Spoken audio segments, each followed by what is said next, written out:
It's feeling a little warm in here today. But it's always warm when the believers get together because we heat it up, am I right? Yes, sir. That's right. That's because we always moving, am I right? Yes, sir. Moving together, right? Yes, sir. When we're moving together, we cause friction, we cause heat, and we can warm it up. That's what we're doing here at Muhammad's Temple of Islam. Praise I'm sure the believers see it. The believers see it's turning up, right? Yes, sir. The believers see the new van out front, right? Yes, sir. The believers see Majid Mobiles popping off, that's right. The believers see the believers in motion. Let's give a round of applause for the believers being in motion and doing the Lord's will. Because Allah told us to build something for ourselves, am I right? Yes, sir. And that's what we're doing. And we make sure that we're doing it together. Everything that we're building is for the benefit of our brothers and sisters, is that right? That's right. That's very important that we remember this. We got to remember to keep this in the front. We got to remember to keep Allah, the message of the temple, in the front. You, think of it this way.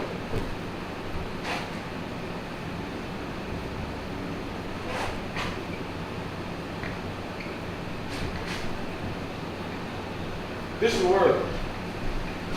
This is you. And this is the temple. You want to keep the temple in the front. You're coming from the world. The world is behind you, am I right? That's what we need to leave.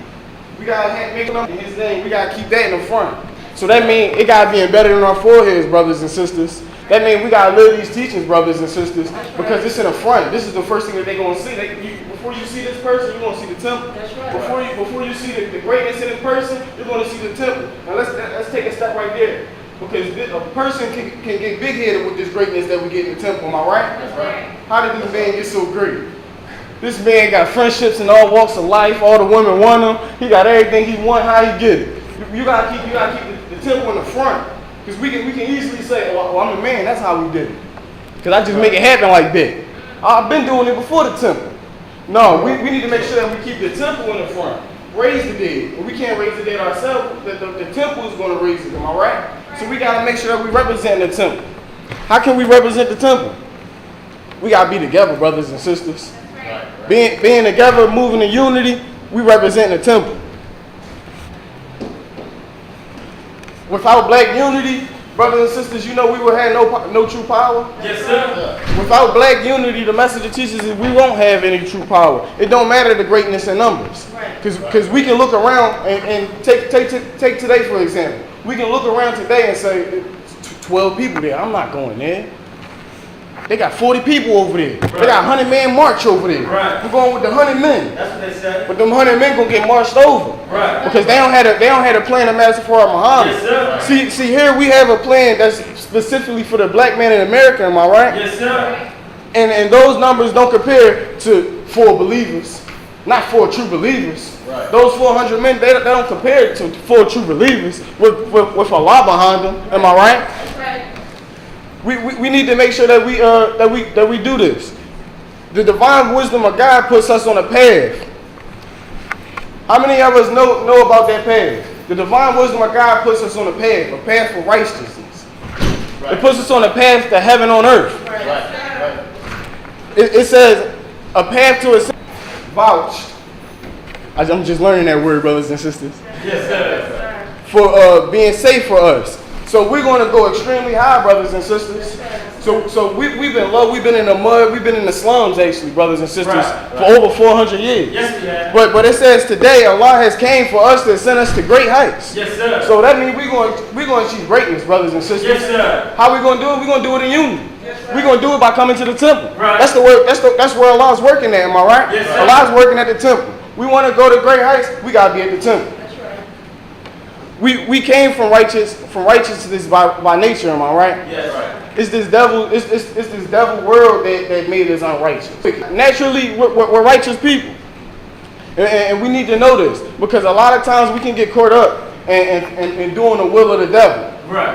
and not even knowing it. You doing the will of the devil. You working, you shooting your 1-2, and you doing your will. Whether it's the devil's will or your will, it's not Allah's will. We need to make sure we're doing Allah's will. Yes, sir. Here at Muhammad's Temple, number 12, we're doing Allah's will. We're keeping him up front. So before you even see us, before you get to know us, you're gonna see Allah. Is that right? Yes, sir. You're gonna see the messenger. Am I right? Yes, sir. As soon as you see a believer, you shouldn't see that person look like he from Virginia. That brother look like he from Philly, North Philly. No, when you're there like FOI. Yes, sir. That sister right there, she carried herself. She carried herself like MGT. Right. That's how we need to carry ourselves, Yes, brothers sir. and sisters.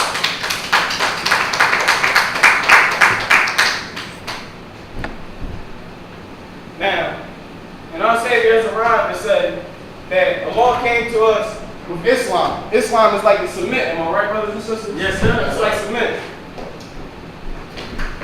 Now, we use cement to build things. We build it here in the nation, right? Yes, sir. We build it a whole lot. Yes, sir. Now, Allah came and used Islam as cement to form us together as one wall. You know, stones, brick. We're going to form together as a wall, brothers and sisters. Yes, We're going to be strong. We're going to be the strongest Yes, wall, sir. brothers and Right, sisters. Now, we need to pay attention because it says, our Savior Azariah says that Allah brings us Islam as cement ties to brick and stone. That's the way we're going to tie together, brothers and sisters. So we might not form and shape the way we want. Right. This brother's a brick. I'm a stone. This all stones over here. Right. What that brother doing over here? It's all That's stone what edge. Right. Stone and cement. Right. That's all. Right. We coming with this brick stuff. Right. We don't know nothing about this brick Right. stuff. Remember, we need to see ourselves in our brothers and sisters. Am I Yes, right? I'm just a mere reflection of my Yes, brother. sir. Now these stones and these bricks, regardless, Allah's plan is for them to come and they're gonna form together as a brick wall with that cement, brothers and sisters. Yes, sir. And the bond won't be broken. The bond won't be broken, brothers and sisters. In this brick wall, we need unity, brothers and sisters. We need faith. Teach, bro, man. Teach. We need each other. Yes, sir. That's right. We can't do it alone. That's right. We need honesty, brothers and sisters. Yes, sir. That's what we We do. need love, brothers and sisters. Yes, sir. We need family. Yes, sir. We need commitment. We need guidance, brothers and sisters. A lot of people don't want to be guided. That's right. I got a law guard me. I don't want to listen to my captain. I don't want to listen to my lieutenant. All I listen to is this, that. No, you listen to your brother captain. That's the only way that we're going to hold on. That's the only way that we're going to be that solid, firm brick wall, brothers and sisters. We need the guidance so we can know where our place is. Each stone has its place, brothers and sisters. We need the commitment, brothers and sisters, because a lot of times our commitment can fall to other things. Right. We committed to what we want. Right. We committed to our will. Right. We all have a plan that goes before Allah, am I right? That's right. Nobody wills goes before Allah. Right. We gotta put that in the front. So that means we gotta be coming to the temple. Yes, sir. So that means we gotta be attending meetings. Brothers and sisters, that means we gotta be fishing.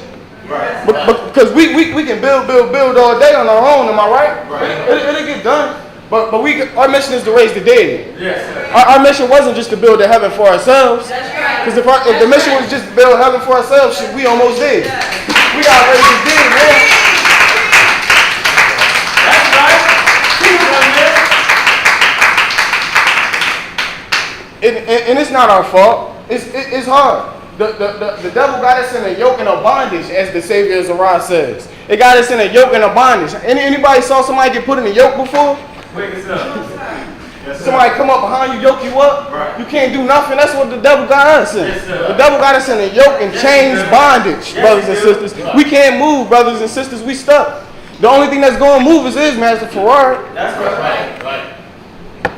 Brothers and sisters, we need to make sure that we get out of these chains of bondage. We change mentally. Right. We change spiritually. Right. Yes, we is. Our mental is changed. It's changed to this corrupted devil, wicked world. It's changed to the weaknesses of the mental. The devil had messed our brains up so bad, brothers, and we need to break loose of these chains. We need to make sure that he actually don't put us in chains again. How many brothers and sisters know that there's believers in jail? Right.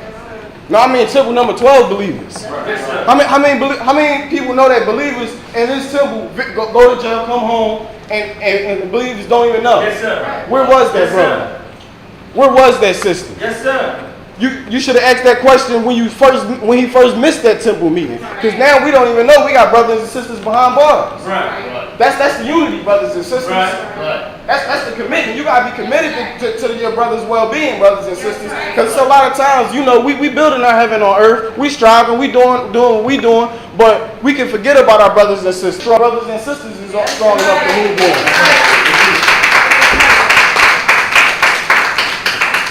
We gotta keep a law up front, brothers and sisters. That's the only way we can prevent it. Yes, sir. The only way we can prevent it is to keep a law up front.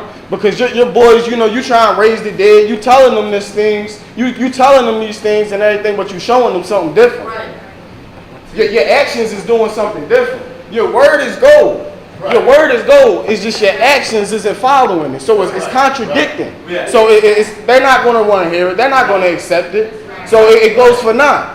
And we don't want that, brothers and sisters. We want our brothers and sisters here in the temple. We don't want them in chains. Because a lot of our brothers and sisters are in chains. What they say, behind enemy lines, they call it. And they're not coming home. Strong believers that could do the will of Allah just not coming home. So we need to make sure that we are sticking together as that brick wall. Making sure that no piece is going untouched. How many people saw a brick wall collapse? Yes, sir. And start out with a crack. Right. Just a little crack. Right. You don't notice it. You keep walking by it, just a little crack. That brother, he ain't here. It's just a little crack. Right. Next week, that brother, he ain't there. Crack got a little bigger. Next month, still ain't seen him. Matter of fact, he came in, looked shirt all ripped up. Now it's a hole in the wall. Now you don't see your brothers and sisters. No, we want to make sure together, brothers and sisters. How many believers know that Allah came to make us a superior nation? Yes, sir. Now, nobody ever came for the black man. Let's get this straight. Nobody ever came for us. And when they did come for us, what did they want? Y'all know Martin Luther King, equal rights. They want equal rights. Right. They want to sit next to the white man. They want to drive his car. Right. They want to live on his block. Right. That's what we want. No, we don't want that. Here in the nation of Islam, Allah came to make us a superior nation of all nations. So all the nations that's praised, all the nations that's looked up to, we're superior to them. They will always be on top. That's right. We need to know this. We need to be faithful to the temple, brothers and sisters. We've been faithful for this devil for way too long. We always being faithful to this devil. When you wasn't here last time, you was being faithful to the devil. When you wasn't doing your duties, you was being faithful to the devil. When you was putting off your post, you was being faithful to the devil. Yeah, we all got posts as parents, bosses. You know, we all have posts, and when we put them off, we being faithful to the devil, brothers and sisters. Because Allah told us to be working. Am I right? Yes, sir. So we need to make sure that we being faithful to Allah. How can we start? That's just a start. Right.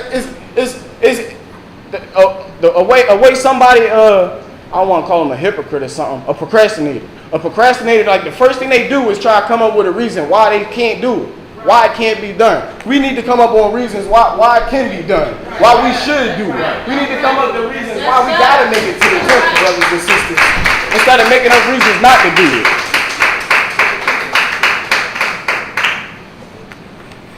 And as I said earlier, he came to make us a superior nation. A superior nation. So we got the right to poke our chest out a little bit, brothers and sisters. We could, because we're superior to this white man's nation. We shouldn't want the things the white man want. The white man don't want anything that's good. The white man just want wickedness. We shouldn't want these things. We just want righteousness. Am I right? Right. How many of us know that we living in a time that we're watching the old world go out and a new world come in? I'm thankful. I don't know about you, brothers and sisters, but I'm thankful to see this devil rule come to an end. And the black man rule come to a beginning. Am I right? Right.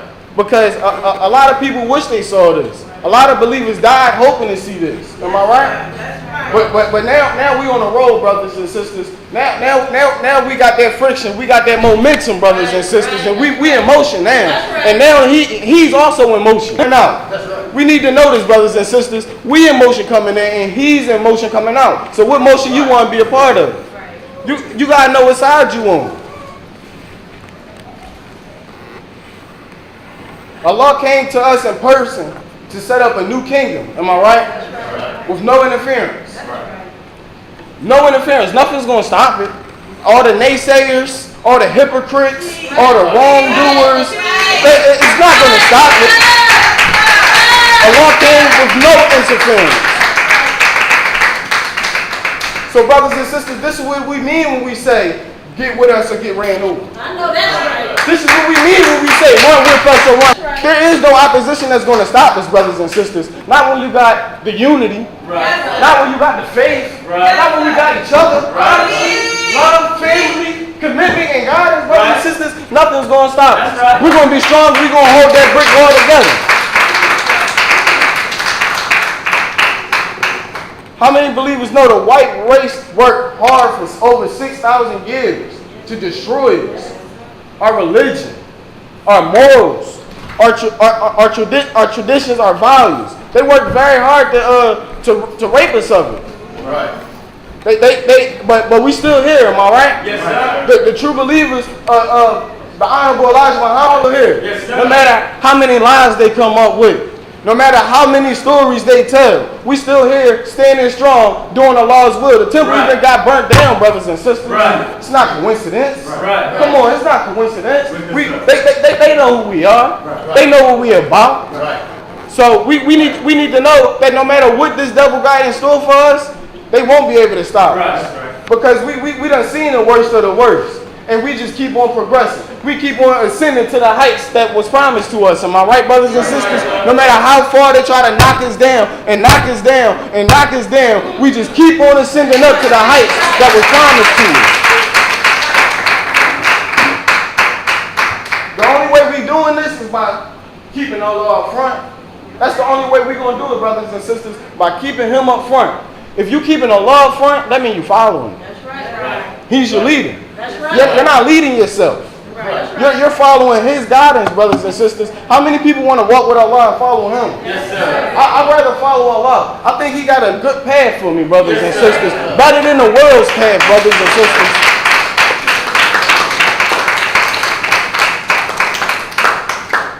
Allah said that the kingdom that he comes to set up is permanent.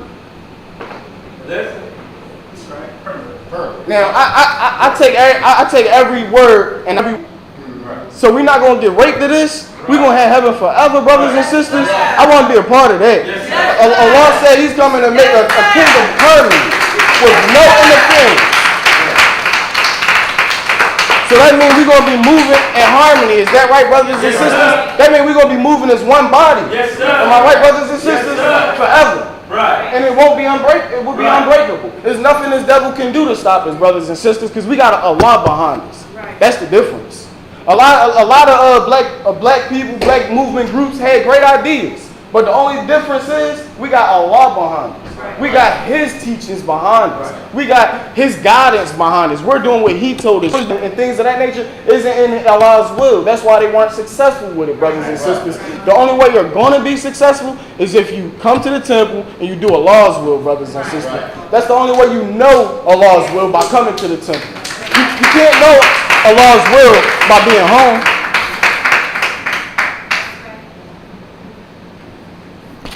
How many of us know that? You can't know Allah's will by being home. You got to keep up with current events. How many people? How many believers know? Brother Minister Jeremiah read newspaper after newspaper after newspaper from all over every day. You got to be up on current events. So you got to know what the believer's doing. You got to know what the deed is doing. And you don't know all these things if you're home. You just know what you see out your window. Now when you come here, the believers, what we got? Anybody see something strange, unusual? Anybody want to let us know something? We all let each other know. We on one accord here at the temple, brothers and sisters. Now you home looking out your window, you're gonna miss things, brothers and sisters. There's gonna be blessings that you're missed, brothers and sisters, because you didn't see the blessing coming. Because you are there moving with the temple. We got to make sure that we're moving with the temple. Because a lot of times, all the time, we're moving. We got the teachings. We're moving. We got plans once we got woke. So we're always moving. But are we moving for a mind? Do any of this got to do with the temple? Or is just what we want? Or no, this is just a part of my heaven I was promised. We need to make sure we're doing stuff for Allah's will and not just the heaven that we was promised. We got to know what the heaven is.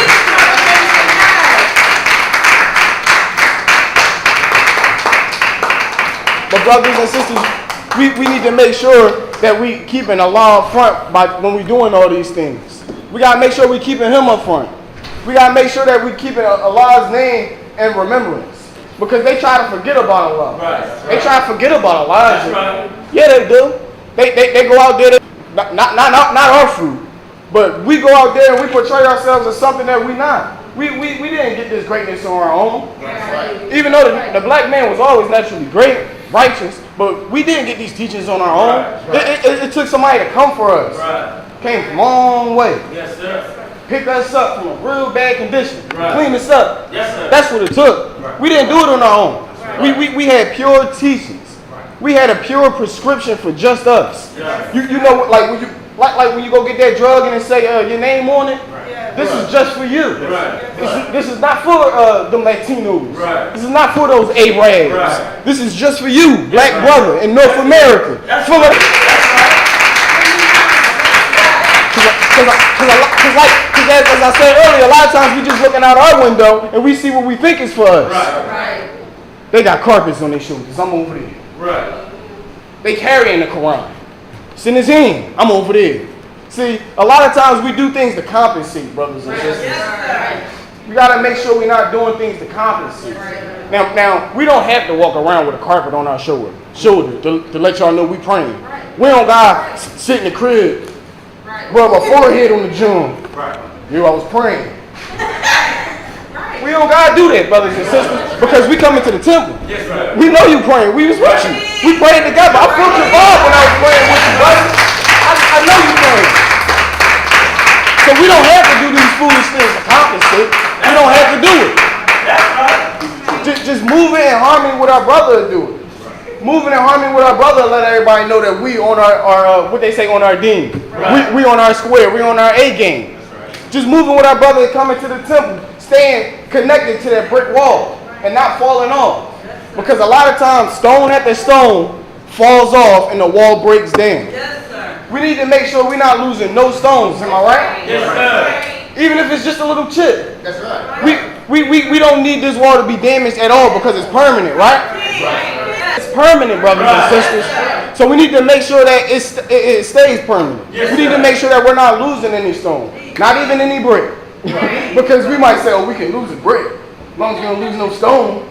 That's what it's all about, right? No, we can't lose no brick or stone, brothers and sisters. We need all each other. Right. If we missing one link, we in bad shape, brothers and sisters. We can't do it alone. We need each other. And we need each other to come to the temple. Because we can't just do it on our own and try to lead the temple out of it. Right. Everything got to come back to the temple. Everything got to revolve around the temple. Put it that way. Make it plain. Everything got to revolve around the temple. Yes, sir. Whether it's your relationship, Yes, sir. Right. revolves around the temple. That's right. My family revolves around the temple. Yes, sir. My hobbies revolve around the temple. Right. Everything that we do in all aspects of our life need to revolve around the temple, brothers and sisters, and not the world.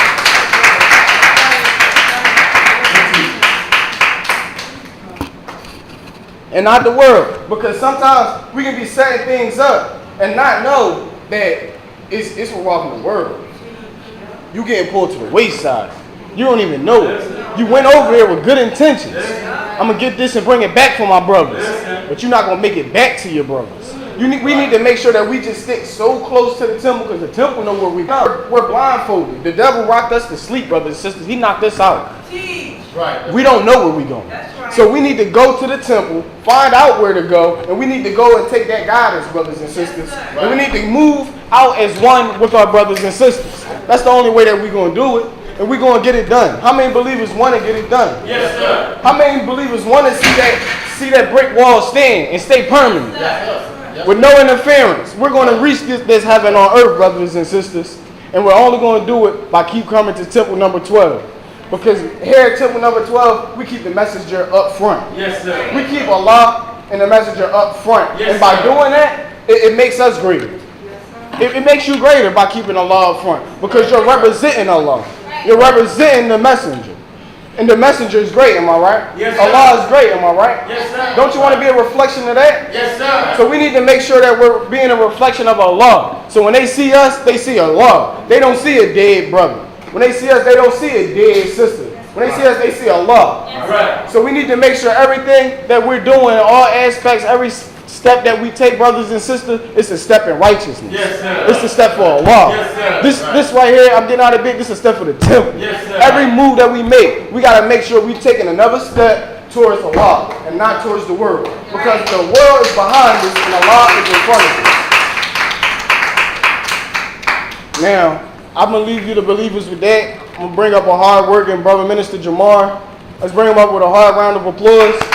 I leave as I greet you. Assalamu alaikum.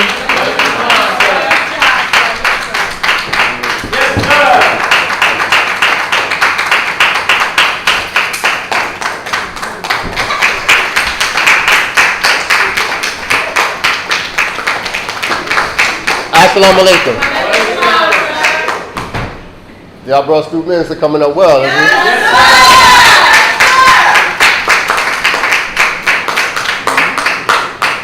In the name of Allah who came to us in the person of Master Farad, we thank him. We can't thank him enough for raising our midst a divine leader, perfect teacher, and guide in the person of Messenger Elijah Muhammad. In their names, I'd like to greet my brothers and sisters in the nation greetings of peace. Assalamu alaikum. So how's the believers doing today? All praise is due to Allah.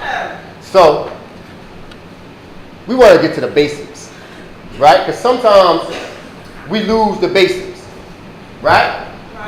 So, we're going to get to the basics a little bit. Because you must keep Allah up front. But what happens is some believers come in and they believe. But they didn't get the basics. And the reason why they didn't get the basics is because, as the messenger teaches us, that we are so busy trying to get after the new that we forget the old. Right? So you have good believers here who've been here so long, they feel like, I got this already, so we're trying to learn more. But as we try to learn more, we sometimes forget the old. Right? So we don't want to forget the old. We want to keep Allah in front, but we don't want to forget the old. Right? So we're going to go to the basics, right? This is us. What the messenger teach us. That's us. We was absolutely nothing before Allah came here. Yes, sir. Right? Nothing, right? Now say, some of us say, well, I keep Allah behind me. He got my back, so let's put him here, right? Because the more you put behind a zero, the lower you go. Right? So we don't want to do that. Right? He said Allah came and he got in front of us and made us tenfold. We became something, right? Then he said, so now no matter how many zeros you have behind it, it's actually multiplying, right? This is how Allah multiplies you, right? Because first of all, he make you tenfold, right? Now you get somebody else behind you, another brother behind you, another sister behind you, another brother behind you, another sister behind you. You just keep multiplying. Your greatness gets greater and greater. Because if it's two or more gathered together in my name, right, I am there. So that means, first of all, y'all have to be in front of you, right? He has to be up front. He's there. Now you have multiplied for each zero that you add to that. Or you start at 10-fold, now you're 100, now you're 1,000, now you're 10,000, now you're 100,000, right? You constantly multiplying, right? You have to keep them up front. Now you say, well, how do I do that? Because I think I'm keeping all out front, but I'm not sure. That's what we said. So everything that I know to do, I believe I'm doing to keep Allah out front. So what are some things that I can do, brother, that you say, well, keep Allah out front? Well, when you introduce yourself, how do you introduce yourself? Hi, nice to meet you.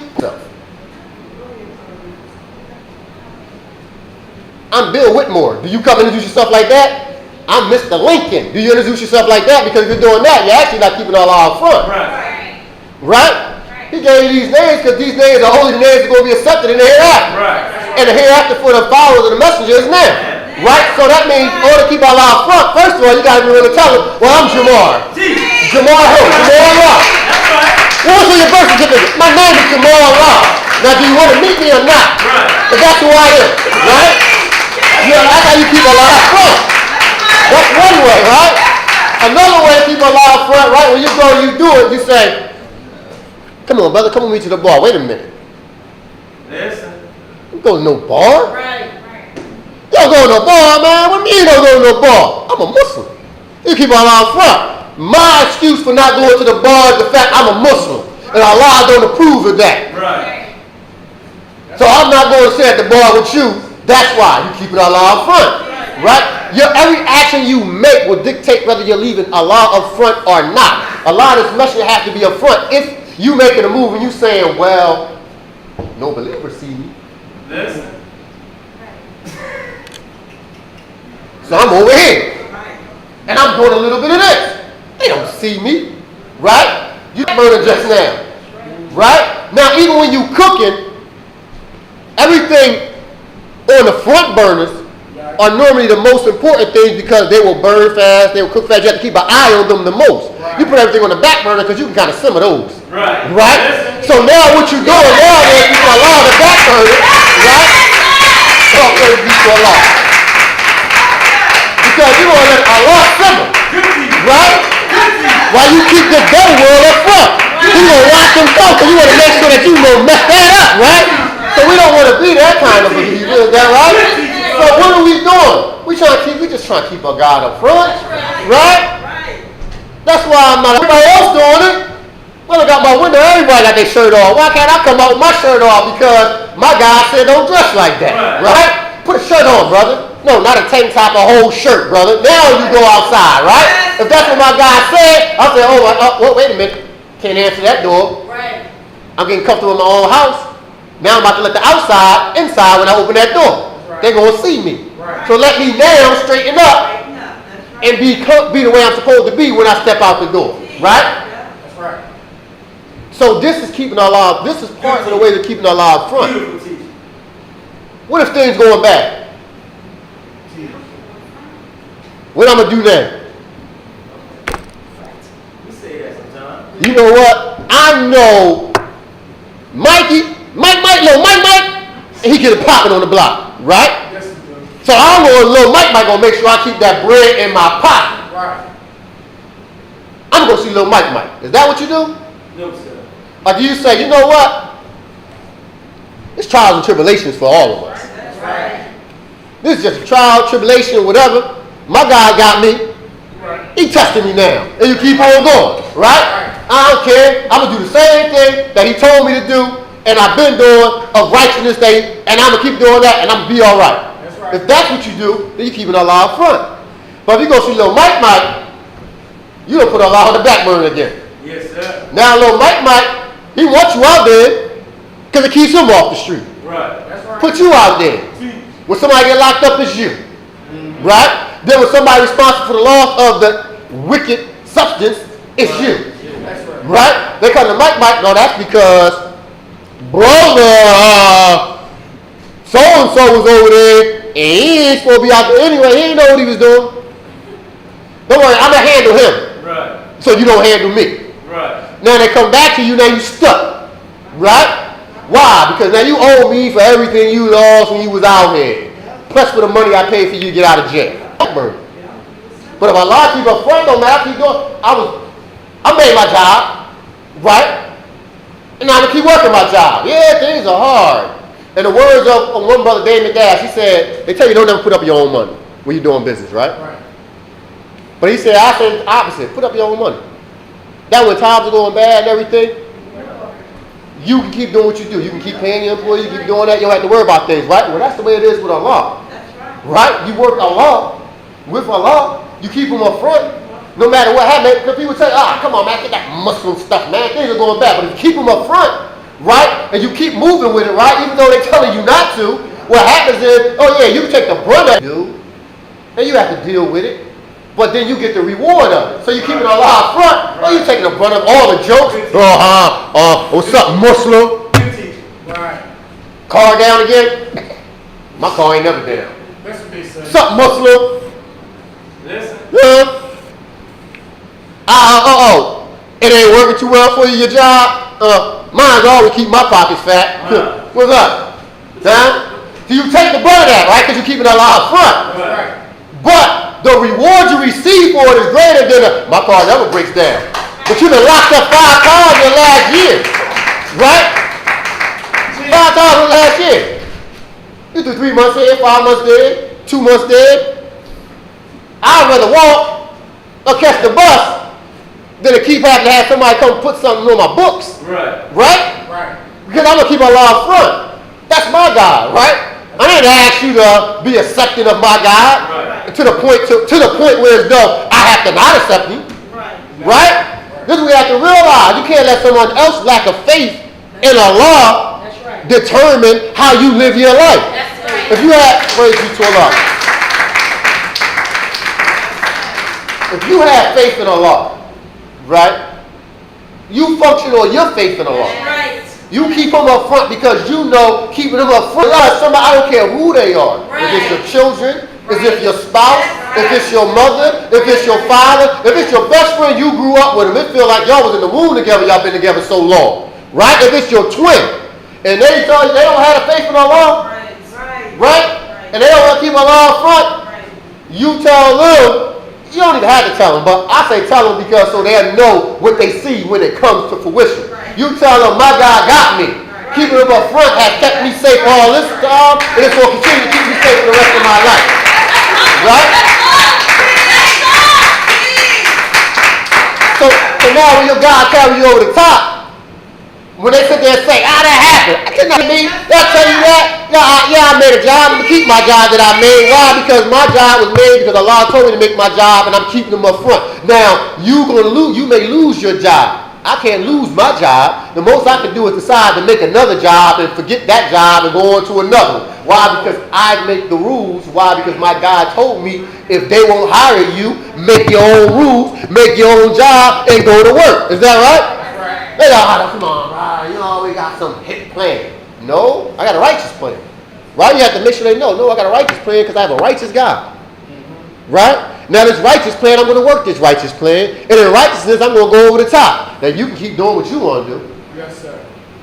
But when it don't work out for you, Allah will still be there Right. if you have time. Right? If you still have time, He'll still be there. You can come to the temple with me. Man, you can start putting them up in front of you. Sometimes you have to be the example.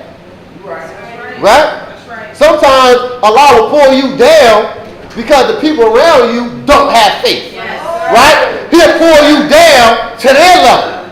Now they're looking at you because they feel like we equal now.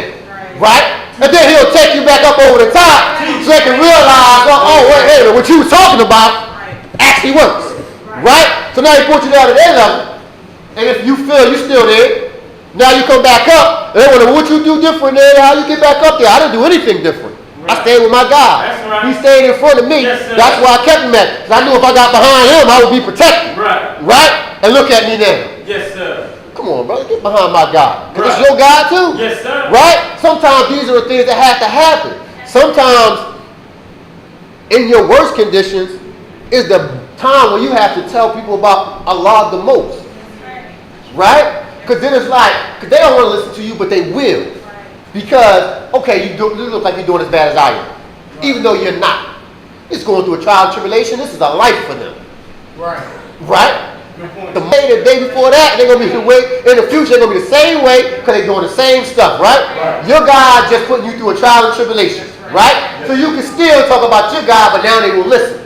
Now you're talking about your God, you're still keeping him up front. That's what you're talking about. You're talking to him about them because you're advocating your faith. That's part of putting God up front. How you gonna have God up front and you don't tell nobody about him? Right. Right. Good point. Huh? I got him up front. His name never roll off my tongue. I talk about everything under the sun, but his name never roll off my tongue. You can't keep him up front like that, right? So that's what you got to tell him. Come to me, brother. I'm telling you, come to this temple. Come on, man. We ain't doing nothing for you. I'm into the temple, brother. That's where it happened at. Right. I just kept going and look at me now. Right. I'm trying to get this to you, right? You keeping him up front. Whether they understand it or not, they will begin to get their eyes open a little bit. And if you can open them a little bit, you can open a little bit more, right? But the whole point is you always got to be pushing your God. If you're not pushing your God, I mean, even if you're not physically saying it, even if you're not verbally saying his name, you had to be pushing it, right? Can't do that. Oh, I want to prove of that. So I'm doing this. Everything you're doing in righteousness. Everything, right? Come on, brother, but you can do a little bit of this, a little bit of that. I don't do that. Right. But it's business. You can do it. I don't do that. You know, if you do that, you know somebody asks you, What's that? what, you Muslim? Right. Yes, sir. Huh? I am Muslim. That makes sense now. Right? So because it makes sense to them, why? Because they know how Muslims function. Right. Just living the Muslim life is keeping Allah up front, and people will notice that. And even if you never tell them, they gonna ask. Even if they don't ask, they gonna ask somebody else. Are they Muslim? Right. Yes, it is. He never eat nothing. When they do try to eat something, ask for fish. He has a whole bunch of questions. What do y'all cook it? Let me see your menu. Look over the menu. Oh, it's pork on there. Right. Why is he acting like that? They don't ask you, are you Hebrew? Right. They don't ask you, are you a good Christian? They don't ask you that. What you follow, laws of Maya? They don't ask you that. No, they ask you none of that. All these fancy stuff, you follow profiteering, they don't ask you that. What, you a Moor? Right. They don't ask you none of that. All they ask you, are you Muslim? And when they ask you, are you Muslim, they really want to know, are you a member of the Nation of Islam? That's all they want to know.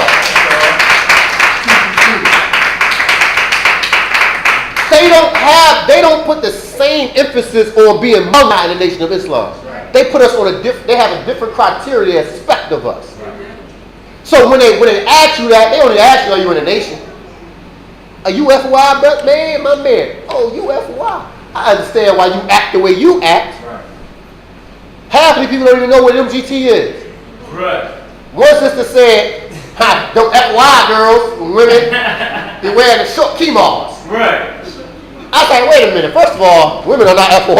Right. I didn't correct. That's the only thing I told women are not FY. You need to get your facts straight first before you start trying to insult them. And walk away, right? Why? Because you don't have to really get into a big drag-out, knockdown fight to have your guy. My guy, yeah, boom, that's my guy. You don't know what you're talking about? Bam, I'm leading with that. That's right. Right? That's it. Now, if you want to come down, now you're being overly aggressive. Right. Now it's going to be a knockdown, drag-out fight. I gave you facts, I gave you a chance to walk away. I even walked away for you. Right? Because my guy told me not to be the aggressor. Yes, sir. That's right. I defended myself. Boom, I hit you with the facts. You couldn't deal with the facts. Right. You dizzy. You shaking, trying to shake it off. I'm walking away. You shook it off, and now you want to act like a savage. Now you're going to be a knockdown, drag-out fight. Whether spiritually or physically. But you want to it has to be they have to determine all of these things. Right? Because we on our righteous conduct. Right. We no longer nothing. We something now. We got a God in front of us. When you something, you act like something. You see people that never had anything. What do other people say? You know he never had nothing. Look how he act. He got a little something, don't know how to act. Right? They know he never had anything. Right? The commercial, he lived the commercial. Bobo, they cost $1.99. They make your feet feel fine. He lived that commercial. Right? All his sneakers never had a name on them. Right? But he always had to try to convince everybody it was comfortable though. And he wanted to wear them, right? His jeans used to be his brother's jeans. Right. Now he get a little money. All he do is spend his money on clothes. Kick it right on out. That's what we do. What you talking about? You like these? $1.50. That's what we do. Right? This shirt? Oh, that's just a little t-shirt. It only cost me $50. T. Right? Why? And the first thing people say, first thing the older generation used to say, the elders was, he never had nothing. Right. That's why he acting like that. He don't know how to act now that he has something. Right. Right? But people that have something and had it for a while, they get over that. They do what it takes to keep it. Yeah. Rich people don't do that. Don't spend that kind of money on their clothes. Rich people have sketches. Right. Right? Oh, run around with sketches. We making fun of them. Like, you got sketches. Oh, I got nothing game. In the bank account while they walk around with millions in the bank account. I'm on the way to $1 million deal. Right? But you keep alive, right? You wouldn't be making fun of people anyway. No matter what they had. If he had the bobos, they made his feet feel fine, you encourage that brother. Brother, don't worry about what they saying, brother. You do what you gotta do, brother. Your feet comfortable. As long as you're comfortable, brother, you can get where you gotta go. Keep working hard, brother. Allah will bless you. empty spot got a law front. Just a different attitude. Keeping a law front will change your attitude. Yes, You was sir. nothing. That's why you used to act crazy. That's why Pampers used to get thrown out the window. That's why. You never had nothing anyway. What difference does it make? I don't clean my clothes. I take my clothes off, throw them all over the house. We don't have nothing anyway. We live in a one-room shack in the alley back. What I care, right? The roaches eat more food than we do. What I care, right? This is why this happened. Listen. Listen. I gotta share my cereal with the roaches because every time I open the box, they in there. Right? This is why they didn't have anything. So they didn't respect the value of respect the value of anything. Nothing is valued, right? Because we had nothing. This was our whole life under this devil. We lived this life, right? Now we have something. We say we don't have much, but it's something, right? We learned how to keep the roaches out, right? That's right. We learned how to deter the mice, Right. right? Right. Our one-room shack in the alley back became, no, this is my home, Right. right? It became clean because we had something, right? And this means something. I'm not what it means to you, it means something to me. That's right. So what my furniture don't match? It's my furniture. If you can't respect it, get out my house because you have something there, right? You didn't realize the whole time you had something was because you didn't have a law. There's a law in front of you, you realize, no, all this stuff is valuable. That's right. I'm a sacred mismatched furniture. This ain't any mismatched furniture. What you talking about? This is royal sacred mismatched furniture. What you talking about? Right? This one-room shack is a one-room shack of minds, right? Which makes it sacred shack. It ain't just a one-room shack in the alley back, it's a sacred shack. And you're going to respect my sacred shack or it's going to be a problem. Why? Because you realize I have something, right?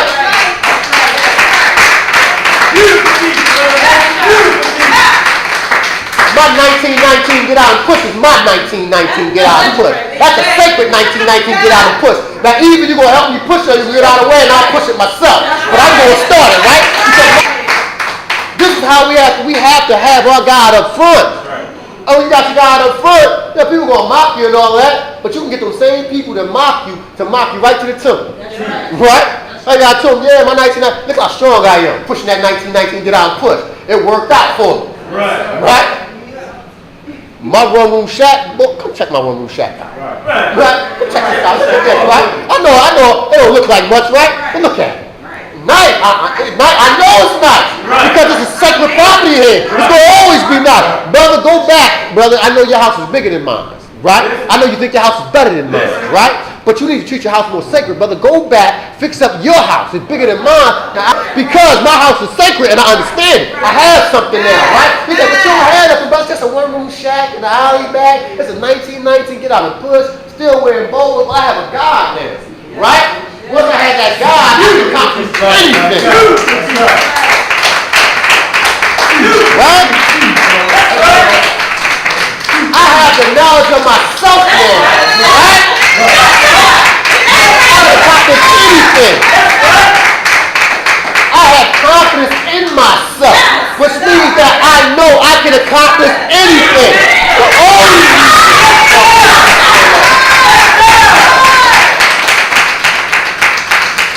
Not only that, I got a brotherhood, second to none. What? If I wanted to get out of my 1919 get out and push, I know they'd make sure I could. Even if I couldn't afford it. But maybe I like my 1919 get out and push because it reminds me I have to work hard. Then when I work hard and come out of it, then I realize like, yeah, hard work do it if I keep God in front of me, right? And I stay right there with Allah, let him keep guiding me. My 1919 get out and push to be whatever I want it to be. Right? Yes, sir. But then being having Allah in front of you, you're going to realize I don't want to be too flashy. Right. I don't get vain out here. Let's get something nice. Now my 1919 get out and push is something nice. Oh, brother, that's like, why you see me with that 1919 get out and push? You realize the growth. Why you see the Bobos? Those Bobos turned into Stacey Adams. They nice, right? Yeah, because they're not Bobos, but they're Stacey Adams. Nice shoes. Man, you got a suit on? You used to just wear jeans and black t-shirts. Oh, man. Man, that's too nice, right? Because any suit look better than them jeans and that t-shirt, right? And those Stacey Allen look better than them Bobos, right? But you watch them work. Now you wonder, oh man, what you been doing different? Nothing. I just kept my God in front of me, and I followed my God. I kept him up front, and my God led me to success, brother. It's still room. It's room. Right? It's room.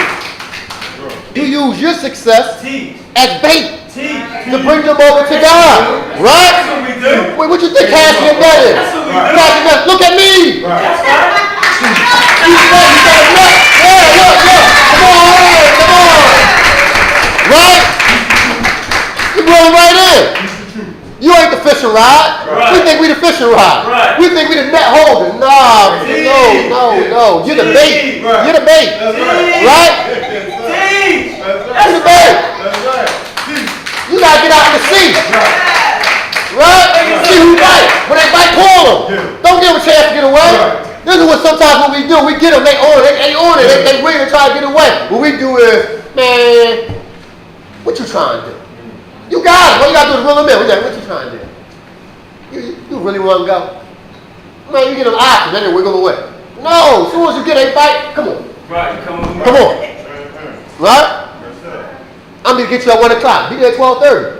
Because 1:45, they try to sneak out the door. Got you, bro. Come on, man. Come with me. Right? Yes, sir. No, I'm in the run. I'll take you. I'll take you. Come on with me. I'll take you. When they get out with it. Come on, bro. I'm going to get touched fast, brother. Right? Right?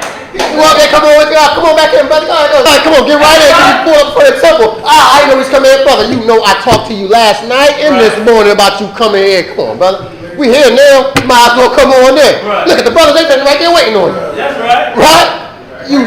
Use every tool you have. Yes, That's sir. if you believe Yes, in sir. Allah. Yes, sir.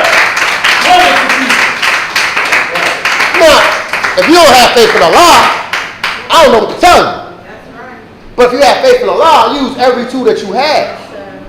And when you utilize every tool that you have, fishing becomes fun.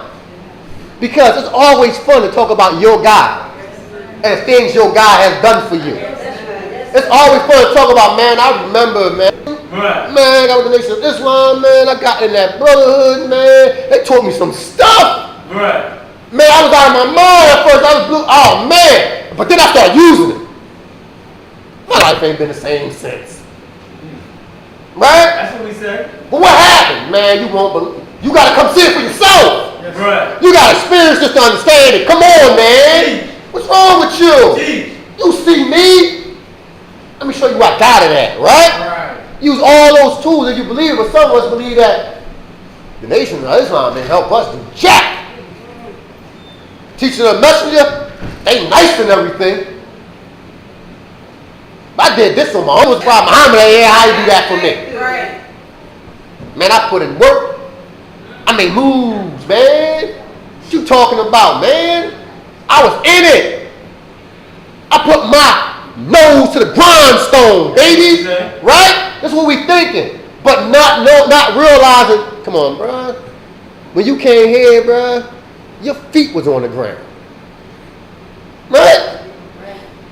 The Nation of Islam put shoes on your feet. Right. In order for you to get down and start running. Right. You couldn't even run because your feet was hurting. Right. Your shoes was too small. Right. And the sole was flip-flopping. Right. Right? We get you a right size shoes, gave you a good sole, so you get out there and run, you have a good sole on the bottom of your shoe. That's right. And you say, well, the Nation of Islam ain't do nothing for you. All the wisdom you're using came from Messenger Elijah Muhammad, which he got from Maswar Muhammad. How does they do nothing for you? Good. Everything that you're doing is based on the life-giving teaching of Messenger Elijah Muhammad, which he got from Maswar Muhammad, and the instruction that you got in your FOI LGT class. But like some of us think, they do nothing for me. I rolled up my sleeves and got to work. We even taught you how to work. Right. You came here, you was lazy. Right. Yes, sir. Right? Yes, sir. You was hungry, knocking and out the door. Right? Put a roof on your head. Yes, he did. Put they gonna say Nation do nothing for you when you get up. Right? You only had the guy in front of you because you was trying to use the guy. Right. You wanted to pick his back pocket. Right. Now you done picked his back pocket. You don't need him no more. Right? The man rock God. Man rock God. Yes.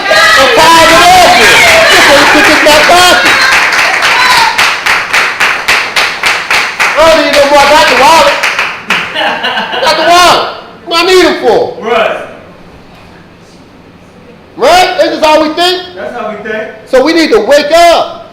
It's time for us to wake up, realize that Allah has to be in front of us Yes. in order for us to survive. Case in point, if I kept doing the things I was doing before I came into the Nation of Islam, I know where I would be. How do I know where I would be? Because I know all the things that I was doing when I was there and all the things that was happening in the midst of me doing. Now, once coming into the Nation of Islam and submitting, you just, oh man, you have to submit. But submit to Allah, you start watching those things go in reverse. Right? Now, when you was going backwards, you're now beginning to go forward. So, just knowing that alone, I know if it helped me, and in knowing that, and in having the life of a teaching the messenger, you have now love in your heart for your brother. So you want to see him gain the things that you gain.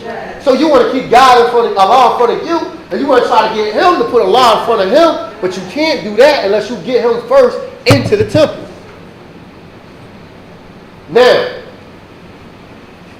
I don't want people to get it wrong, because people play the numbers game. The numbers game never works. This is why the number game never works. There's stars you see and the stars you don't see. So no matter who you see, it's not all who it is. That's right. So what you're looking at is never what's there. That's right. That's right. That's just what you see. What about all the other people that's registered, functioning as Muslims that can't make it as much as you do? They still stars. That's right. Then, if you count one, and if you could count all of them, you count one building. That's not all it is. Because you go to Detroit, you got more stars. Go to Virginia, you got more stars. Right? You never know how many of us it actually is. So we start trying to play the numbers game, and you will see a million men march. They don't follow the messenger. Right. How many of them? We're not going to argue with them. You say you follow the messenger, okay, you follow the messenger. Right. But how many of y'all in that million are saying you follow the messenger and not just there to be a part of the million? Good question. So it's never what it seems. You have a whole bunch of people at a spot, but they all there for different reasons, and then most of them don't believe in the messenger. Right? You go to another spot, don't look like a lot of them, but they all believe in the messenger. There may be one hypocrite in the fold. Right? Maybe one, two hypocrites in the fold. Something like that. But you look in there, oh, I don't believe. You got one, two hypocrites out there. Okay. But now you got a whole bunch of people who don't believe, never claim to believe.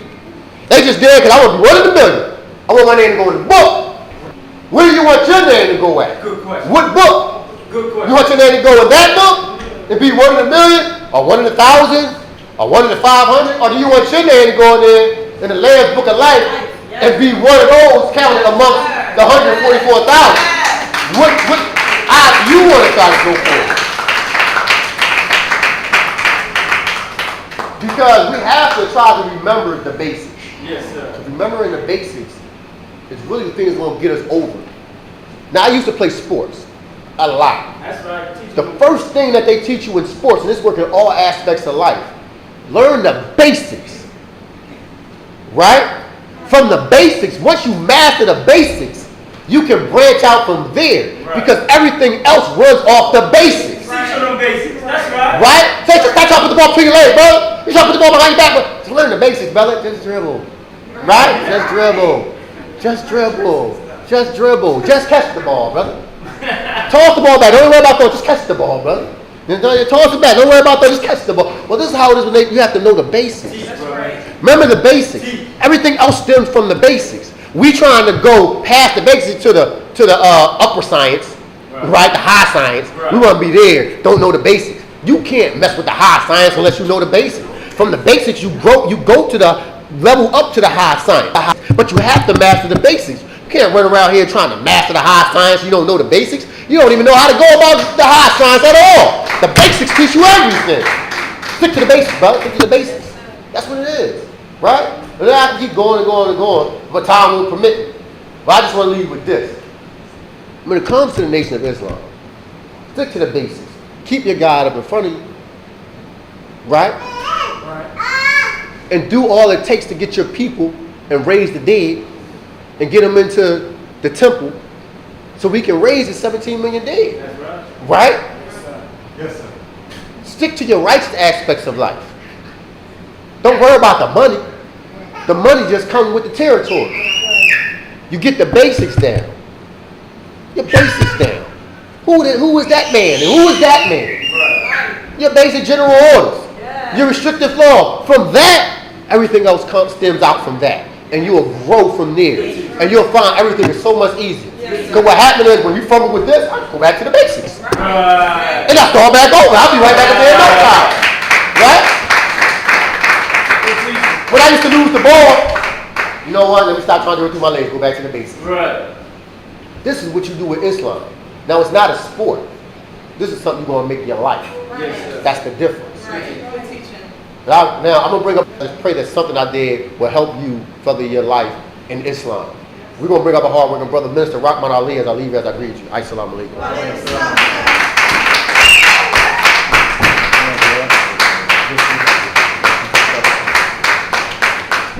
Assalamu alaikum.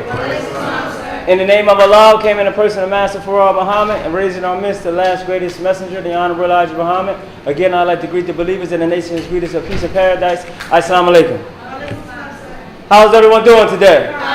Let's give our hard-working brother ministers another round of applause.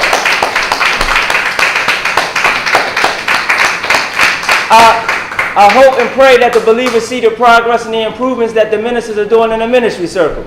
We're trying to bring a new vibe and a new attention and new attraction to what we do here. And we want to thank Brother Minister for honing on the skills. We would like to again thank all of the believers so that he has the ability to step to another level, to let us grow to another level. Is that right? The more and more you come, you're going to see the beginning works of what Brother Minister is doing. Brother Minister is doing a lot of things off the scenes to make our working and our endeavors in the temple to be greater and grander. Is that right? Now, the only way that you and I can begin to see the workings and the greatness of the temple is if we come. Is that right?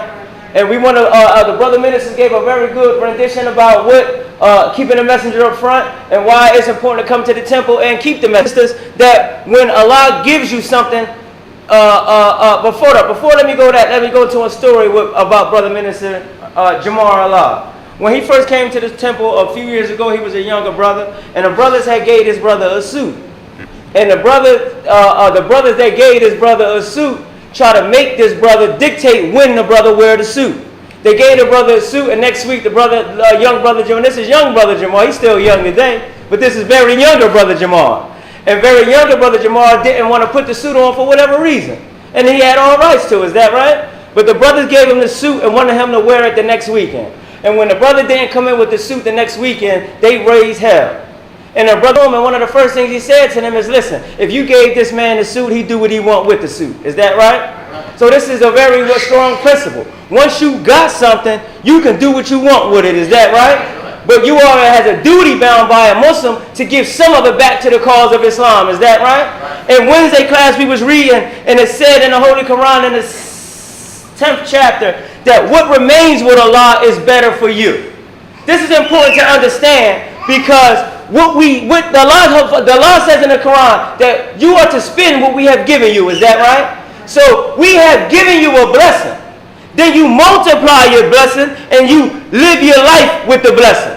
You ought to give your zakah. Is that right? You ought to make a way for yourself and for the nation out of the blessings of what you earned. Is that right?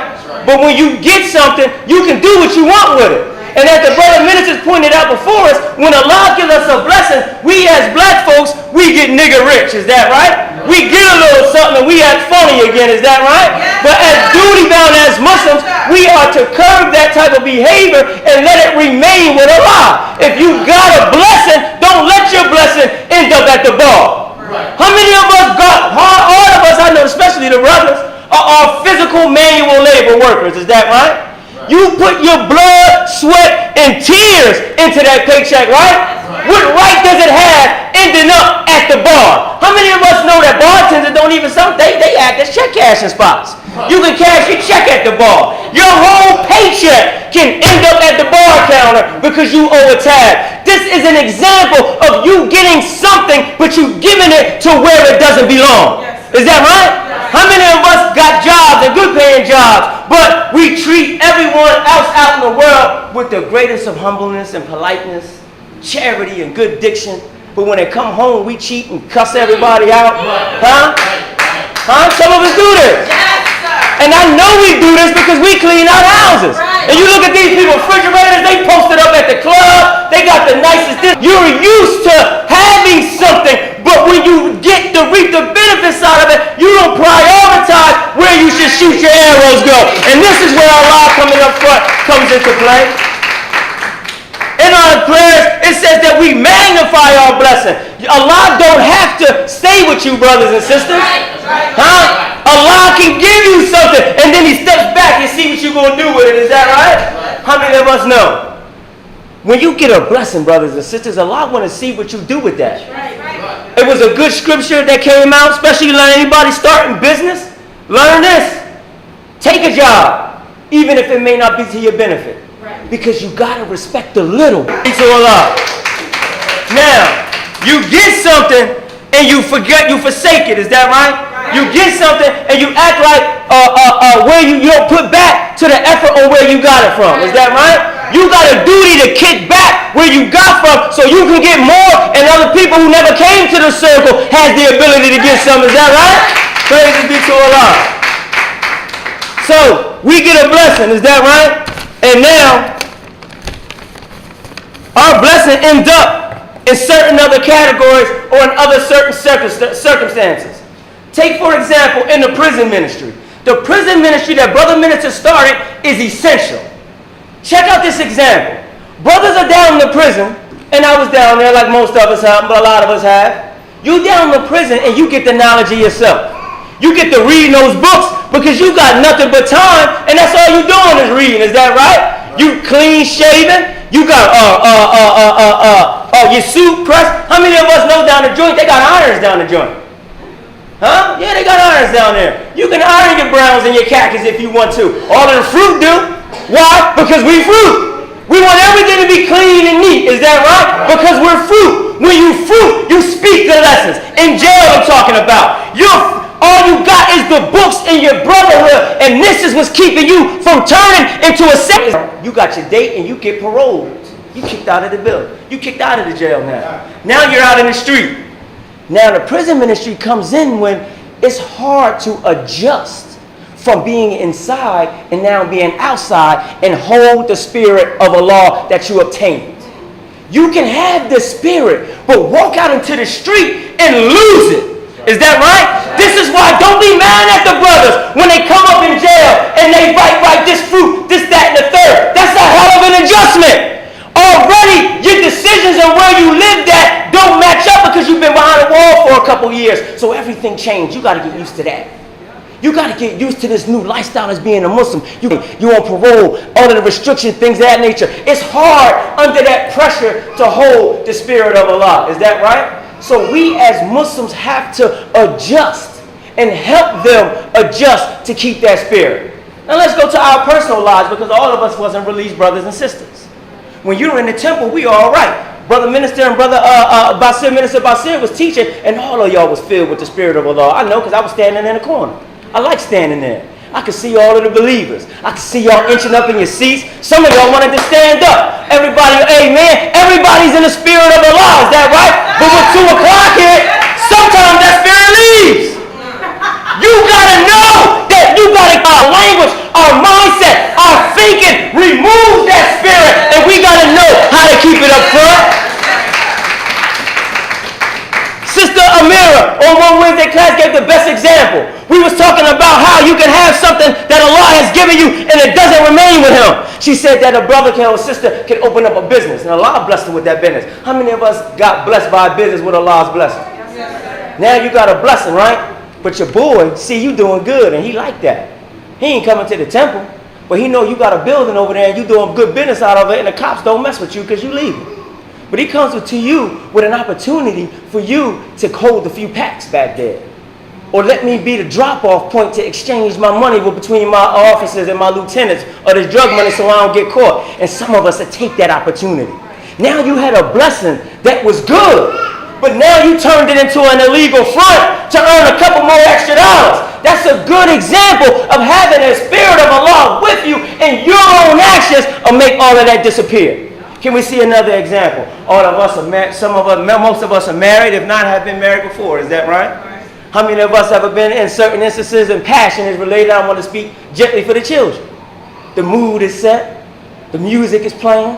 The candles is lit. Everybody's on go. Is that right? Huh? Everybody playing their part. One interruption of the child, something of disgusting, knocks the whole mood, and I'm totally out of the mood. How many times has that happened? How many times did I'm going to tell you another story on why Thanksgiving, which is never the same for me? Me and my brother used to, when I was in the world, we used to ride around together and get on a little bit on Thanksgiving and ride around from every family picking up plates. Huh? Little bit here, we going to eat free today. And have a doggy bag to take home. We gonna ride around from family to family. You know what stopped all of that? I'm on a full stomach. One of the first families we visited. We hungry to the mug. It's kind of late because you know we doing our thing before we make our rounds. So when we done all that, we gonna make the round over. It's family time now. The cards is out. The liquor is flowing. The weed is in the air. Everybody just having a good time. So me and bro come in. Hey, what's up? Make our rounds. Auntie, where the food at? She say it's in the refrigerator. Now we starving, y'all. We got the munchies. We come to the fridge, the oven, open it. Everything is in there. The greens that I wanted, they in there. The mac and cheese, they in there. But you know what was at the bottom? Them chitlins, them ham hocks. That pig meat was all over it. When I smelled that pig feet, when I looked at them chitlins right next to that macaroni and cheese, I automatically slammed the freezer door, oven door, and my appetite went away. Instantaneously. How many of us can bear witness to that? Allah can leave you just as fast. He can change your condition just as fast. You gotta know how to keep that up. You got a spouse at home. A spouse is not just a sophisticated roommate. A spouse, huh? Yeah, we gonna have some bills, you understand? Look, my half, choreless, dutyless, we splitting everything up, is that right? 50-50, you understand? None of ours is mine and yours. Huh? This is how we get in the house. Now,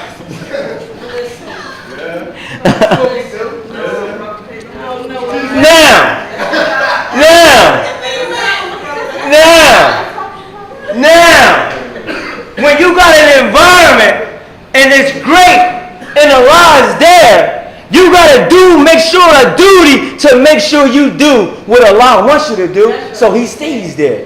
This is why keeping Allah up is important. Because you can be riding high today, but tomorrow in a twinkling of an eye, you can be falling down all heads over heels. Is that right? So it's important for us to know to keep our best foot forward. In the Holy Quran, in the 49th chapter, in the first verse, if you read from the first 5 verses, in the 49th chapter, it says, "Oh, you forward before Allah and the messenger, you have a duty to Allah." The second verse says, "Don't overtalk the messenger or speak directly confrontational against his voice." Huh? Now let us think about that. This Holy Quran was revealed to Prophet Muhammad, and the writers of that knew that he would die in a short matter of time, but the people still needed to get that wisdom. So it wasn't talking about Prophet Muhammad because we don't see him. So how do the believers speak boldly and voicefully and respectively or forwardly in front of the Prophet or in front of the messengers? His voice is the restricted law. His voice is the general orders that you're supposed to live. Now we in the temple, brothers and sisters, and as we live the Muslim life, don't you know how many of us know that when you got a nice 5.0 Mustang, you tap on the gas and it roars, is that right? The movement of that engine has a roar, is that right? It has a roar that you know we coming. Same way with certain trucks. Don't you know our Muslim environment here has a roar to it? It has a command to it. And if you don't respond to it, brothers and sisters, you will be ran over. You will be left in a wayside, and you will forget where you came from. How many of us realize that when at the time of deaths and really of our sicknesses, this is the time when, how many of us know that when times of traumatic events, these are the closest to when we are about to lose our position with Allah. Okay. Now, give me 1 second, I'm sorry. Now, in order to have Allah up front, you got to have the teachings of the messenger, is that right? This is why what brother ministers before us said that the temple is very important. You can have the literature and the books of the messenger, but I want to make a reality to us, brothers and sisters. Inside the How to Eat to Live, book 1 and 2, Message to the Black Man, Our Savior has arrived. How many of us realize the Muslim program is somewhat in that? What you read in the books is the messenger's teachings, and that's good. That's a save your life. But what's not in those books is the messenger's program.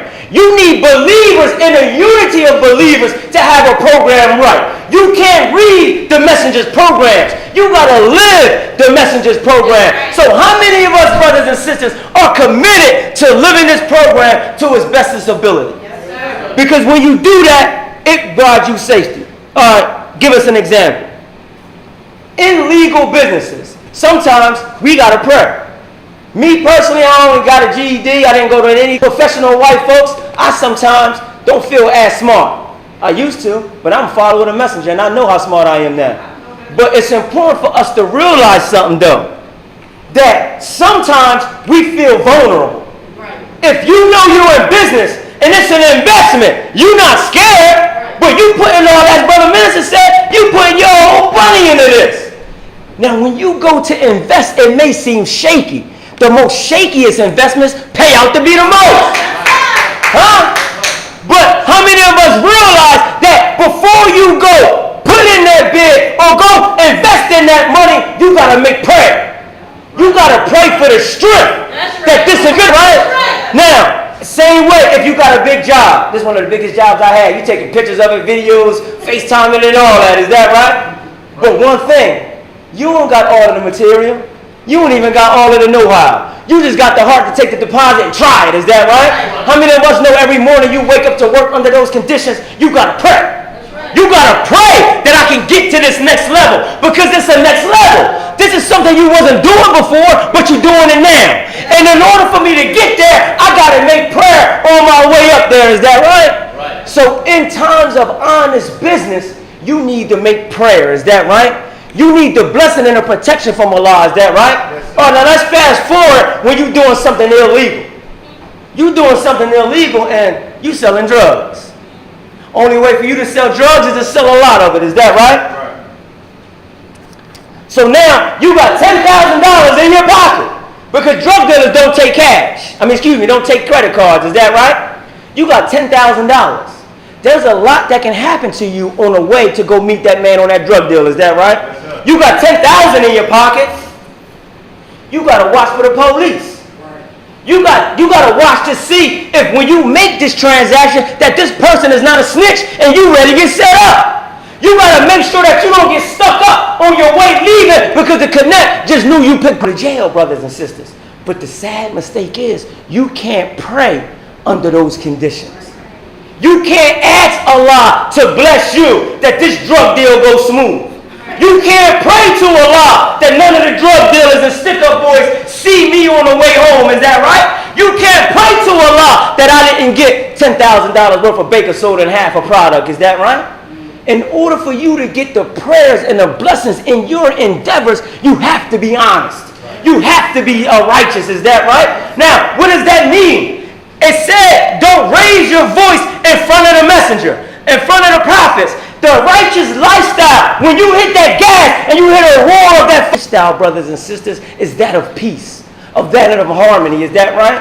And if your life does not contradict with that, then Allah is not upfront with it. Is that right?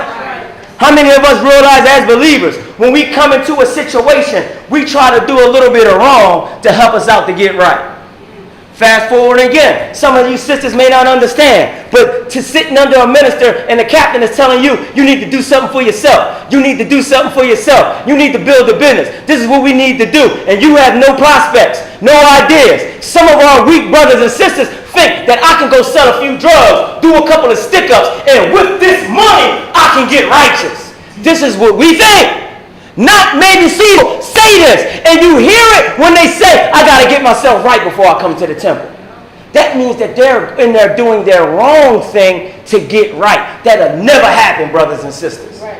You got to keep the messenger and Allah up front all of the time. You can't sell a little pack on the side. You can't manage on the side and still get blessings. If you want peace and harmony in your life, you have to follow instructions. Is that right? That's right. How many of us realize that everything that we do in our lives is carried by instruction? Right. And when you rebel against those instructions, it's hard for Allah to enter in. Is that right? That's right. It's a hard pill to swallow. Sometimes we do things the very, very, very, very, very wrong way. Right. And when it starts resulting that we're in a bad situation, now we call on to prayer. Let me explain something to you, brothers and sisters, and if you don't mind me getting personal for a second. In certain areas, I never thought about a break. It was either divorce or we just moving forward. Right. Is that right? No breaking at all. I sadly, over the course of time, realized that a break most of the times is necessary. Yes, sir. Why? Because we starting out with Allah. And everything is good. But sometimes if we don't check it, we'll wander off and dwarf into something that we didn't even do because like that. Do you be like the men, not brothers, but men who don't want to put on the MapQuest, or a brother who don't want to go to the gas station and ask for directions? Do you try to figure your own way out, or do you stop all movement to allow Allah to enter in? Some of the decision and the language and the lifestyle and the action that we do in our lives stop Allah from coming. So we out working, stopping him from coming. But then at nighttime we go make a prayer and we're living with a world of frustration. You have to realize I am at a place where Allah is not. Yes, sir. And I got this. I forgot what rapper it was, J. Cole, one of them. He said, good news is you went a long way. Bad news is you went the wrong way. We can't keep going the wrong way. Sometimes you gotta stop. Look at your surroundings and start all again. As Brother Minister said, go back to the basics and restart it all over again. But our ignorance, our mindset, our thinking don't allow us to do that. Sometimes you have to stop because you are not the best of planners. If you keep it Allah up front, Allah will guide you. Let us speak to the sentence. This is page 141, and our Savior has us on a path to ascend to heights that Allah has vouched to be safe for us. How many of us see vouch right here? It's in red. I'm colorblind. I didn't know if the believers was going to see it from at a distance. But you see how I forgot vouched? I did that unintentionally, but I said, hold up, I'm going to leave it and use it as a teacher. Because some of us go for what is safe, but Allah didn't vouch for it. Remember in Noah's story, Noah's family was called onto the boat. Everybody get on the boat. When the boat began to sail and Noah started moving, Noah saw his son on the mountain. And Noah said, son, get on the boat with us. The son said, hold up, it's safe right here on this mountain. I'll be good. Noah's reply to him was, none is safe but Allah. The only safe place here is on this boat. Some of us believers have the same mindset of Noah's son. With our own thinking, I'm cool over here. I'm right over here. Mathematically, I know I'm right here. But Allah did not vouch for it. You have to make sure.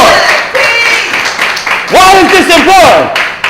Because we are in a world that we are getting along to get along. It's certain things we do right now, but we plan to stop it when we get great. Right. Huh? Yes, we was bending nails when we first got here. Right. We don't need to bend nails no more. We got credit, we got money, we got believers, we can go buy some nails, is that right? It's used to do because you grew, is that right? Now, growing praises be to Allah. Now, when you grow, you go to another level that you may not have been before. That's growth. You've never been there before. But when you get there, you got to always go back and vouch with Allah and see if this is where I need to go.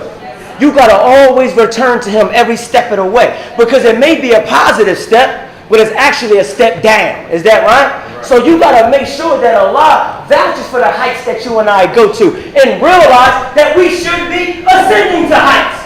Some of us stay in the same lifestyle for 10, 15, 20, and 30 years, and we think that we're good.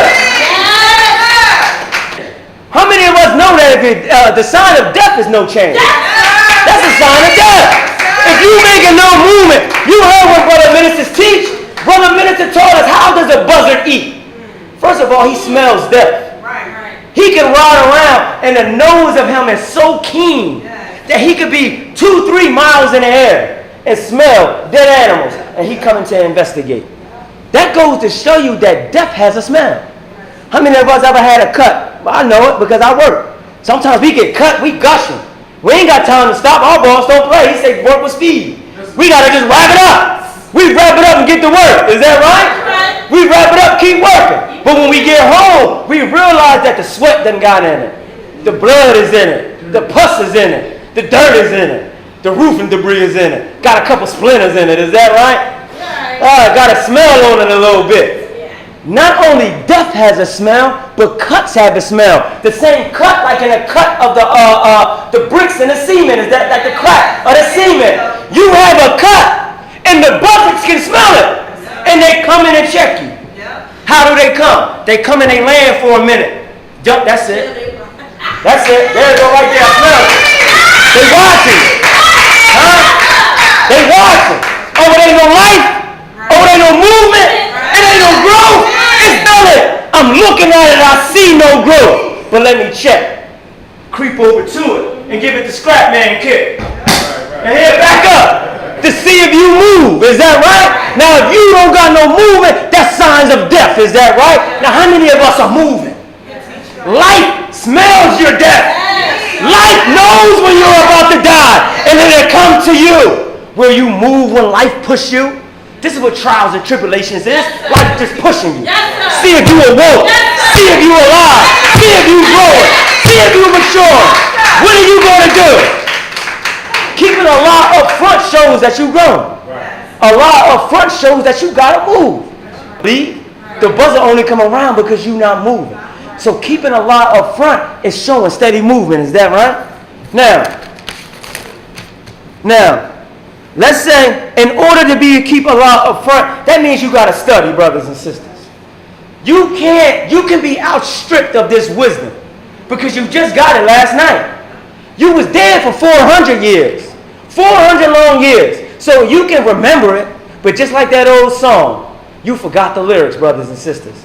And you thinking you're doing the right thing, but maybe you're not. Another thing is, we got to practice Islam. Another thing that keeps Allah up front is we got to make sure that we're not drowning Allah out. By our emotions, by gossiping, by movies, by games, and by lust, brothers and sisters. There's plenty of a few things. But you got something good, and you're stinking thinking of mess it all the way up, brothers and sisters. So we got to clean up our moral fiber. Our moral fiber is what keeps Allah right there with us, brothers and sisters. How many of us remember when just last Wednesday, we was reading the story of Joseph. And Joseph was being harassed by one of the rich women, who was his owner at the time. And it said she was seeking to seduce Joseph. And Joseph was digging her too. He was even digging her. But he said, it won't fit right with Allah. And because it won't fit right with Allah, I won't do it. How many of us got the heart to do that? How many of us got the heart to say, this is what I want. That's what I like. But that ain't what he like. So I don't like it. Is that right? Now, if you know that, then we should erase some of these spook teachers that these Christians teach us. How many of us ever heard the Christians say, you can't control who you love? Sure you can. Sure you can. Easy. Because love don't come without understanding. Is that right? And there's certain people you choose, don't want to, don't bother with, trying to understand. Is that right? Because there, no motion, no movement, we ain't understanding that. So if I don't understand it, I can't love you. So if you keeping Allah up front, is that right? Now, why is that important? Because we leave here today and we're filled with the Spirit of Allah. But the love of something else can creep right in to what you are holding, brothers and sisters, and then we'll build something what is called a hybrid. We'll be living a double life, brothers and sisters. That was a very beautiful analogy that Brother Minister taught on. You put it in the background and let it simmer, brothers and sisters. How many of us know what simmer means? You ain't even got to watch it.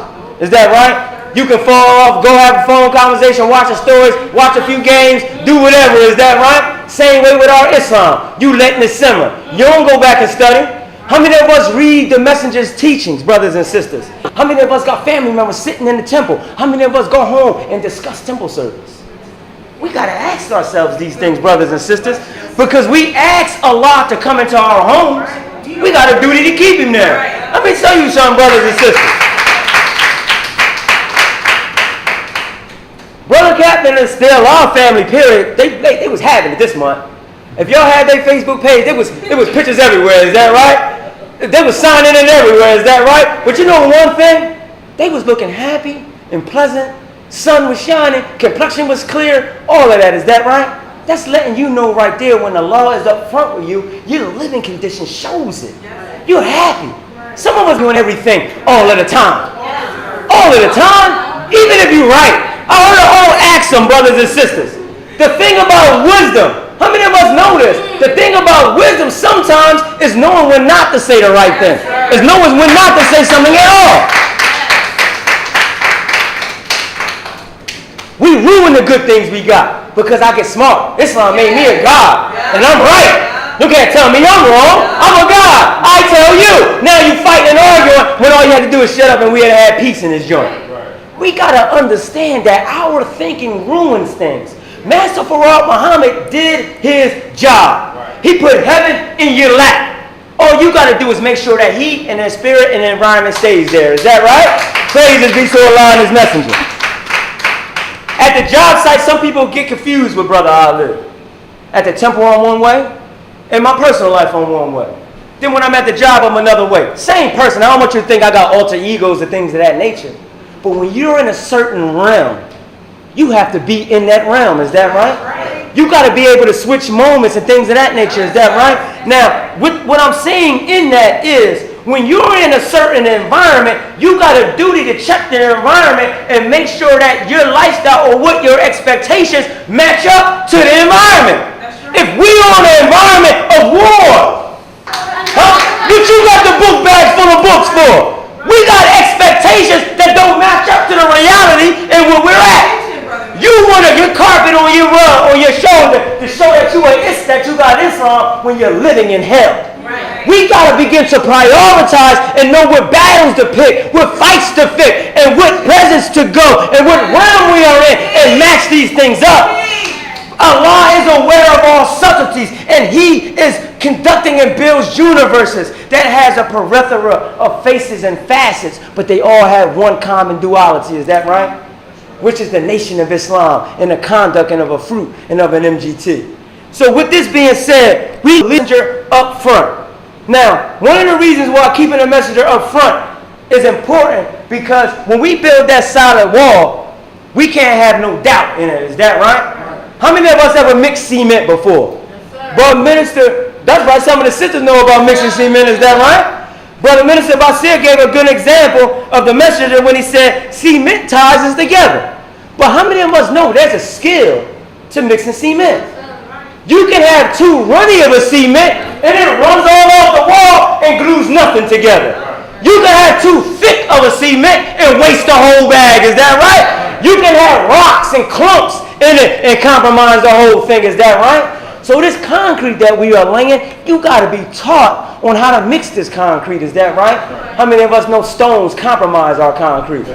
Stones harden up can be knocked right out of the place and wrinkle the foundation. Is that right?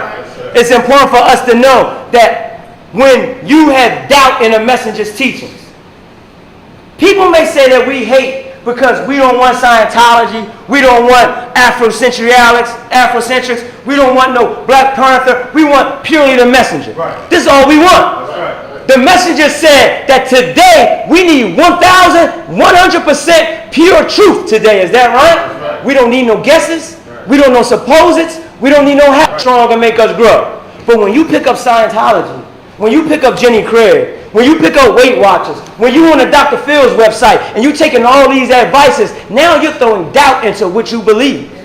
And when you got doubt, it weakens what you got. And our wall is weakened because we're adding in other than what the Honorable Elijah Muhammad teaches. So it's important for us to keep this teaching very pure because your children need this truth. How many of us know that our children are going to be in a temple? Huh? How many of us know? Now, why do we say that? It's a shame when you go. If you look on Facebook, some of these people who follow, I'm going to put it out there, follow Minister Farrakhan. Right? They taking their ministry and they poverty pimping. They going on tours. I teach mathematics. I teach homosexuality. I teach this. I teach this. I teach unity. And they're charged to come to your city. These people are making money off of the messenger's teachings. You and I could be the same way if we don't keep Allah up front. All you come with is to get rich or get blessed. But when you get blessed, you turn your back again. How many of us realize that if you want money, Allah will give it to you? That's right. That's right. I saw that interesting Facebook, a post on Facebook. It was, all you got is a whole lot of money. Think about that. You're morally poor. Morally, scripturally poor. All you got is bread. That's all you focused on was money. When you keep Allah up front, you practice on having and being saved. Is that right? You practice in love for your family. Because money means nothing if you ain't got a family to spend it on. Money means nothing if you ain't got a donation to kick back and make it grow. Greatness don't mean nothing if you ain't got brothers to share it with. Is that right? I want us to, I'll be ecstatic when I know that my brothers is doing it up. Don't you know that we brag on one another? How many of us know Brother Amir needs a round of applause?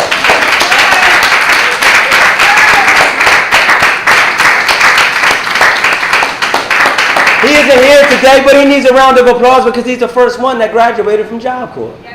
Now, not to say nothing about none of the other brothers, but we've sent a few brothers out to Job Corps for whatever reason they didn't complete. But it don't matter. You know why? Because one did. We got to understand that it ain't just about you and us an individual. It's about the team, y'all. Now everybody know that Job Corps can get it. Right? It took a few people to get one of them out of the bunch. And that's what we're looking for. So we want to give our brother that credit. Is that right? We keep going and we keep going. We ignite the fire in the rest of everybody else. Is that right? So it's important for us to know that we got to grow.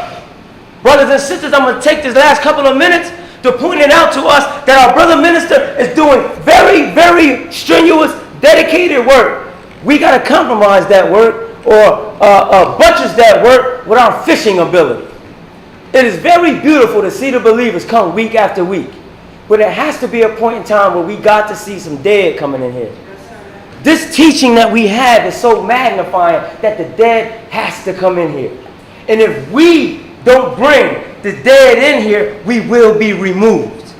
As Brother Minister Basir had pointed out before us, to ourselves. Is that right? We did that. We mastering that. Now we got to give the dead. Now I want to talk about our Brother Basir because this is what we are here to do. People come in dead as a doorknob. And we put them on a path to righteousness and sit back and watch them grow. When you see the greatness and the growth coming out of the individuals, this makes temple service worth coming to.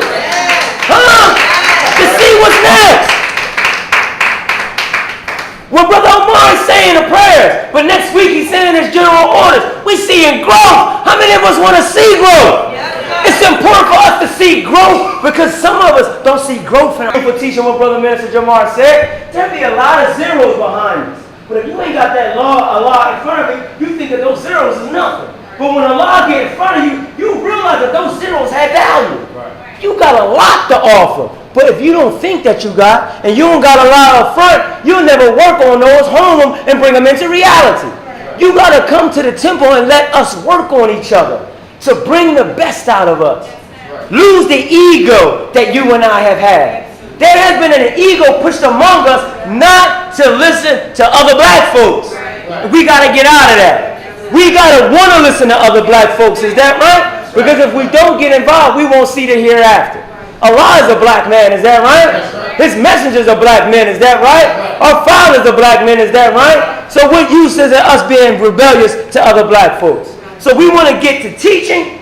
We want to get to fishing to make this temple be on a map on where it should be. Is that right? Brother Captain's doing his job and bringing in the FOI. Muhammad Speaks. It's our job to sell them. Is that right? Can I speak on the dynamic of the officials and the laborers?